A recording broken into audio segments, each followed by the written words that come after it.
કેમ છો મારા ધોરણ 8ના વાલા વિદ્યાર્થી મિત્રો? મજામાં ને?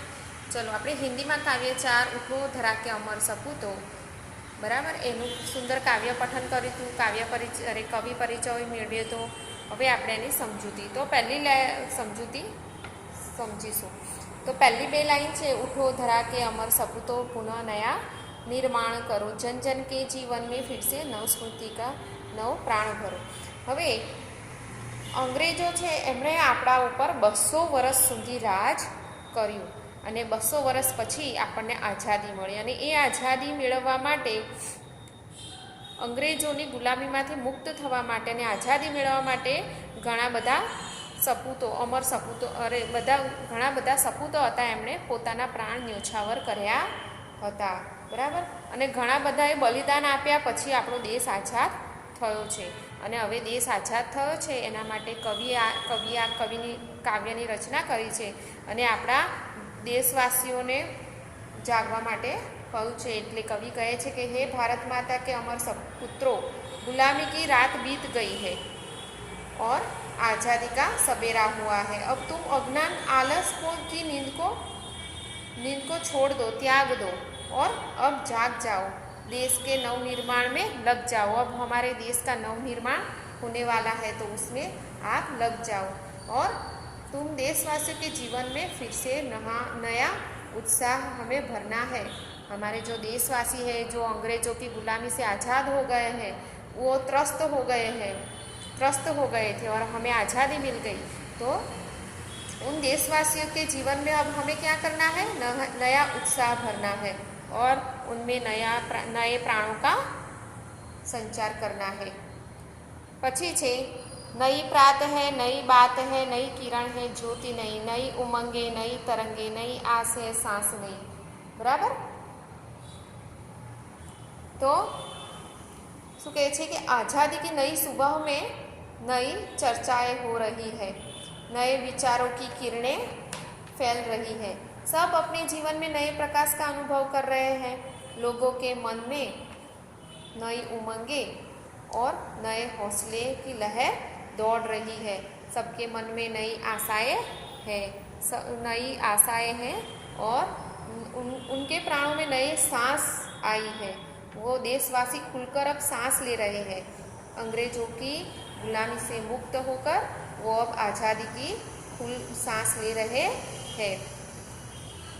युग युग के मुरझे सुमनों में नई नई मुस्कान भरो, उठो धरा के अमर सपूतो पुनः नया निर्माण करो. हे देश के सपूतो, तुम्हें युग युग के मुरझाए हुए फूलों को नई मुस्कान देनी है, उन्हें फिर से खिलाना है. बराबर. એટલે શું કહે છે કે આપણા દેશના જે કરમાયેલા ફૂલો છે યુગોથી, તો એ લોકોને નવું સ્મિત આપવાનું છે અને તેમને ફરી ખીલવવાના છે. डाल डाल पर बैठ विहग कुछ नए स्वरों में गाते हैं, गुना गुना करते भौरे मस्त उदर मंडराते हैं. तो શું કહે છે કે વિહગ એટલે પક્ષી. तो आज़ादी की इस सुबह में प्रकृति भी आनंदित है. पेड़ों की डाली पर बैठे पक्षियों के स्वरों में भी नवीनता है. वे भी जैसे खुशी का कोई गीत गा रहे हैं.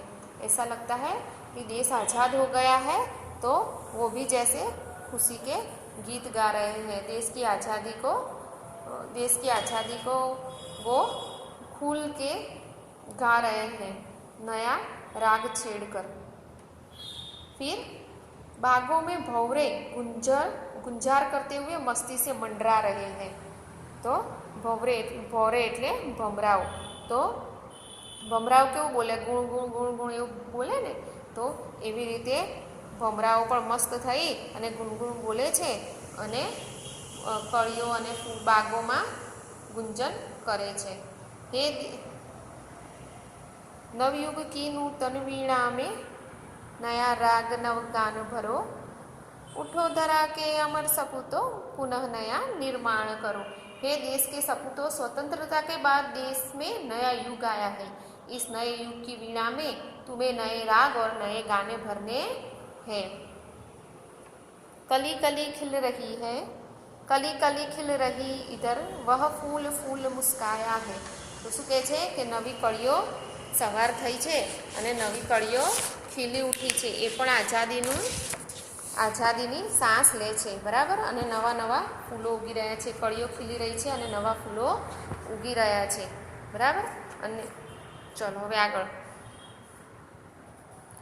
ऐसा लगता है कि भारत माता का शरीर आज सुनहरा हो रहा हो और देश के सपूतों तुम्हें अपनी मंगलमय वाणी से इस संसार रूपी उद्यान को गुंजित करना है. धरती माँ की आज हो रही नई सुनहरी काया है, बराबर. नूतन मंगलमय ध्वनियों से गुंजित जग उद्यान करो, उठो धरा के अमर सपूतों पुनः नया निर्माण करो. तो इधर उद्यान में कलियाँ खिल रही है और प्रत्येक फूल मुस्कुरा रहा है. सारे देश में स्वतंत्रता के सूर्य का प्रकाश फैला हुआ है. ऐसा लगता है जैसे भारत माता का शरीर आज सुनहरा हो रहा है. हे देश के सपूतों, तुम्हें अपनी मंगलमय वाणी से इस संसार रूपी उद्यान को गुंजित करना है. सरस्वती का पावन मंदिर सुख संपत्ति तुम्हारी है. तुम में से हर बालक इसका रक्षक और पुजारी है. सत सत दीपक जला ज्ञान के नवयुग का आह्वान करो, उठो धरा के अमर सपूतों पुनः नया निर्माण करो. એટલે કવિ દેશ के बालकों से कहते हैं कि हमारा देश सरस्वती का पवित्र मंदिर है. वहाँ की कल्याणकारी सारी विद्याएं ही तुम्हारी संपत्ति है. तुम में से प्रत्येक बालक इस विद्या मंदिर का रक्षक और पुजारी है.